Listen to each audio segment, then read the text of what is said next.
शांताकारं भुजगशयनं पद्मनाभं सुरेशं विश्वाधारं गगनसदृशं मेघवर्णं शुभंगम लक्ष्मीकांतं कमलनयनं योगविद्यानगम्यं वंदे विष्णुं भवभयहरं सर्वलोकैकनाथं। ओम नमो नारायण। अब इस अधिक मास में भगवान श्रीमन नारायण आपका कल्याण कैसे कर सकते हैं, आपकी सोई हुई किस्मत के ताले कैसे खुल सकते हैं, कैसे सबका कल्याण हो सकता है, कैसे सबको एक मटीरियल अबंडेंस मिल सकती है, हजारों करोड़, कैसे सबको ऐश्वर्य धन और समृद्धि मिल सकती है। विष्णु सहस्त्र नाम के चैंट से सब कुछ मिल जाएगा। कई लोग हैं जो सालों से चैंट करते हैं, क्या उनको सब कुछ मिल गया? क्या वो उस विष्णु तत्व से कनेक्ट हो चुके हैं? कई लोग सालों से पूरे जीवन भर विष्णु सहस्त्र नाम का पाठ करते हैं, तो क्या वो विष्णु तत्व को पा चुके हैं, उससे कनेक्ट हो चुके हैं?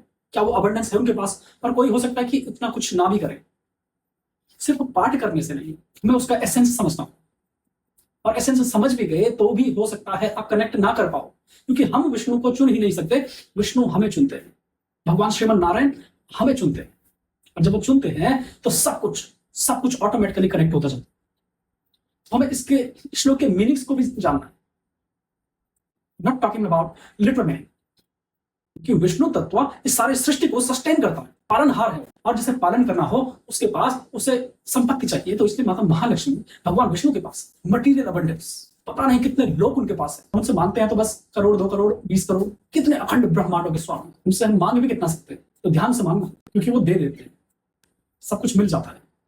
यश स्मरण मात्रेण जन्म संसार बंधना विमुच्यते नमस्तस्मै विष्णवे प्रभु विष्णवे।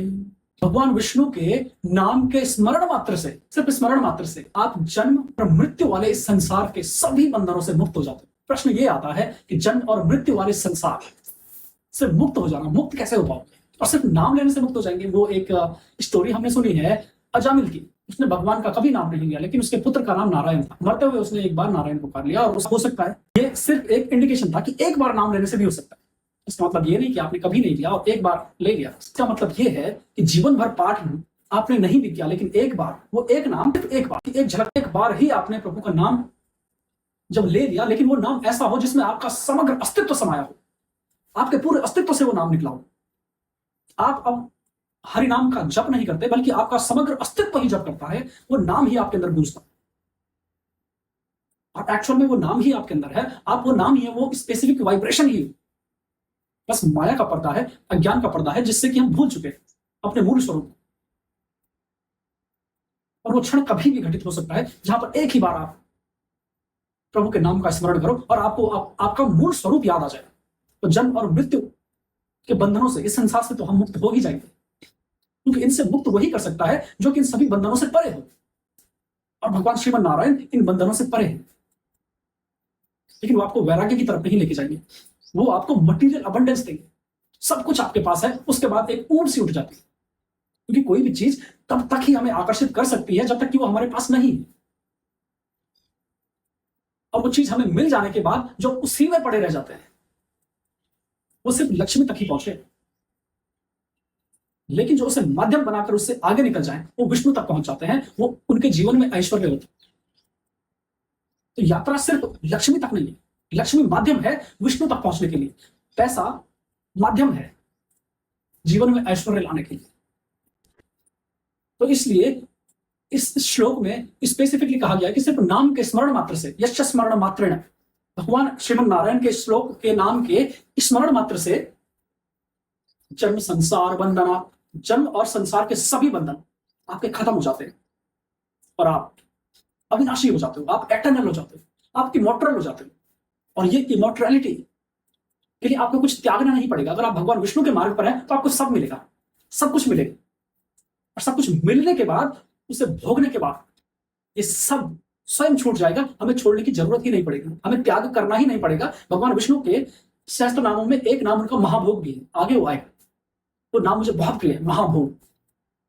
समस्त सृष्टि का महाभोग करते हैं भगवान विष्णु। आपको भोग देंगे, आपको भोगना है, लेकिन अवेयरनेस के साथ, और वो भोग ही आपका योग बन जाएगा। उस भोग से ही आप मुक्ति की तरफ बढ़ जाओगे, क्योंकि गोरक्ष भी कहते हैं कि बिना भोग के योग क्षीण है, भोग के कीचड़ पर ही योग का कमल खिलता है। इंद्रियों का दमन करने से आपको कुछ भी प्राप्त नहीं होगा। हाँ, पिछले जन्मों में आपने सारे भोग पूर्ण कर लिए, पूर्णता से जी लिए, तो हो सकता है इस जन्म में आपको भोगने की इच्छा ही ना हो, इसका मतलब ये नहीं कि आपने भोग को त्याग दिया, और हमें ऐसा ही लगता है कि उन्होंने सब कुछ त्याग दिया, लेकिन वो भोग कर उससे पार हो गए। यात्रा बहुत आगे बढ़ चुकी है, और इस यात्रा की सफलता के लिए भगवान नारायण का आशीर्वाद हमें अवश्य चाहिए। भगवान श्रीमन नारायण वैरागी नहीं है, वो आपको त्याग का पाठ कभी नहीं सिखाएंगे, वो एस्थेटिक्स है। भगवान नारायण की जो ऊर्जा है वो एस्थेटिक्स है, लग्जरी है, उसमें जीकर आप पार हो जाओगे, क्योंकि वो आपकी नियति है। इस नियति को जीने के लिए, इस माया के खेल को खेलने के लिए विष्णु तत्व आपके अंदर इस क्वांटम फॉर्म में आया।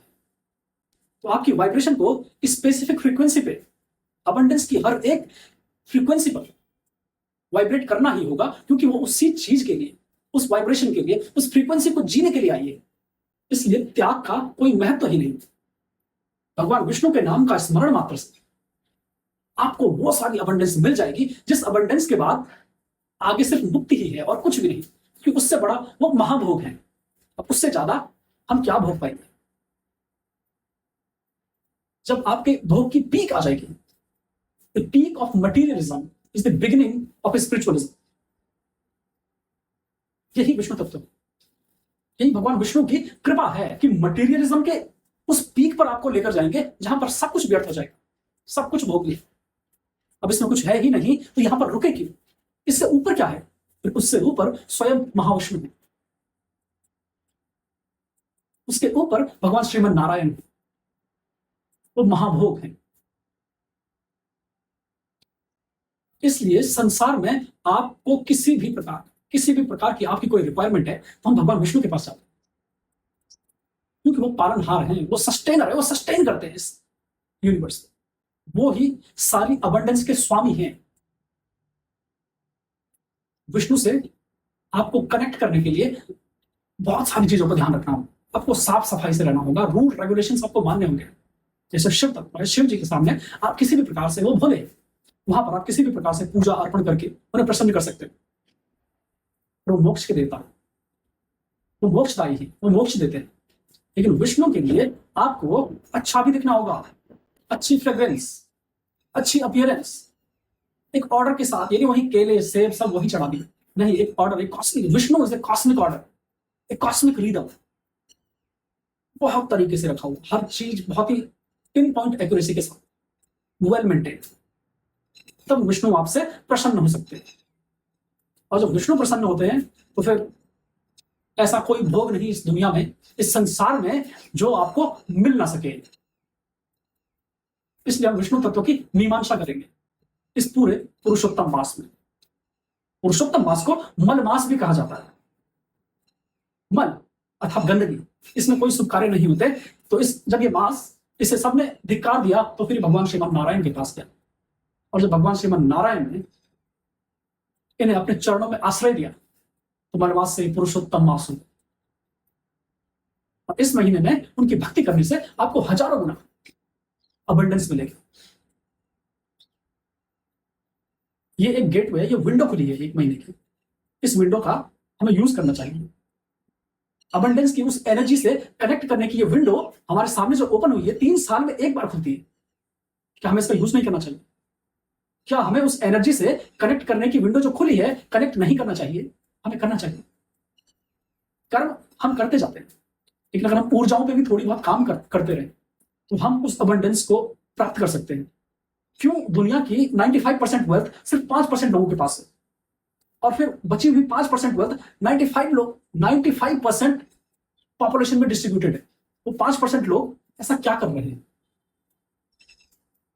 वो विष्णु तत्व से कनेक्टेड है, डायरेक्टली, इनडायरेक्टली, कॉन्शियसली, सबकॉन्शियसली। इसीलिए वो अर्थ की सारी अबंडेंस को होल्ड करते हैं। इस अबंडेंस को कैसे क्रैक करें? 108 तरीके हम इसके समझेंगे।